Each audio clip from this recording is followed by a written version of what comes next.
Hi everyone, we're going to sketch a curve whose parametric equations are given, show the orientation, and identify the requested point. Our requested point is our lowest point. And then after we do that, we're going to justify the point by analyzing the appropriate derivative. So the first thing I want to do is write the rectangular equation for this. If we have y equals t squared plus t, and if I take x equals t plus 1 and solve for t, I get t equals x minus 1. So substituting that in, we get x minus 1 squared plus x minus 1. This gives you x squared minus 2x plus 1 plus x minus 1.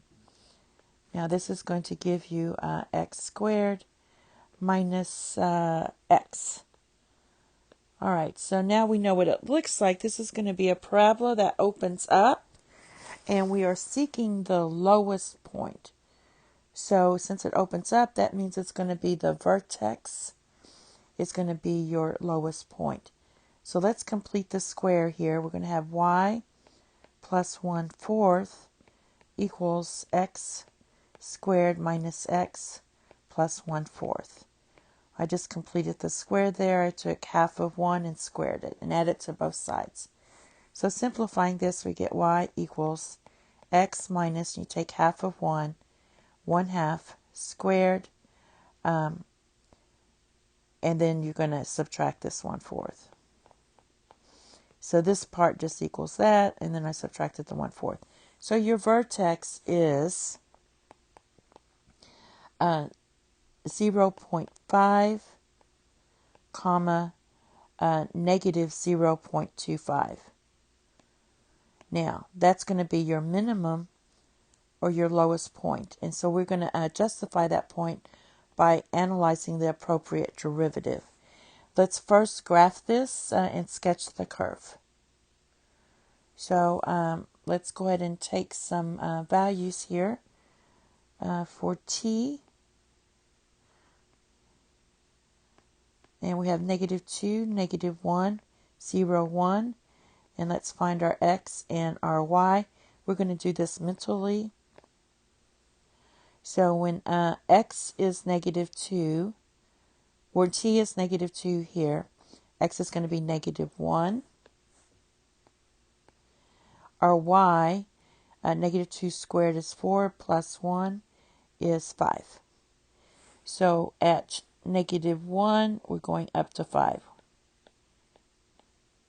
So let's do that. Now, at -1, our x is going to be 0, and our y is going to be 2. So that's going to be right there. And at 1, or at 0, we're going to get 1. Let's put a 2 there. At 0, we're going to get 1, 0. So we have a point here. And then at 1, we're going to get 2, 2. So let's go 2 to 2, which is right there. And at 2, 2 plus 1 is 3. 3 squared is 9. Plus 2 is 11. So at we'd have 3 here, and that goes to 11. Way up here somewhere. I don't have room. So we also know we have a minimum at 1/2. Right in here. So it's kind of hard to graph this on here, but let's see what I can do. So we're starting here. That's your first point. And then we go to 0, 2. We come down to here, go back up, and shift up to there. The graph's a little off because of my scale. My scale's a little off here, but there it is. And we have to stop at 11. So let's just pretend this is at 11 up here. It's really 10, but let's do that. So there's your graph. Your orientation is this way. So it's going this in this motion. Now, let's go ahead and justify our point by analyzing the appropriate derivative. So we seek to minimize y as a function of t. So we compute dy of with respect to t. So when you take the derivative of that, you're going to get this equals 2t plus 1. Now set this to 0.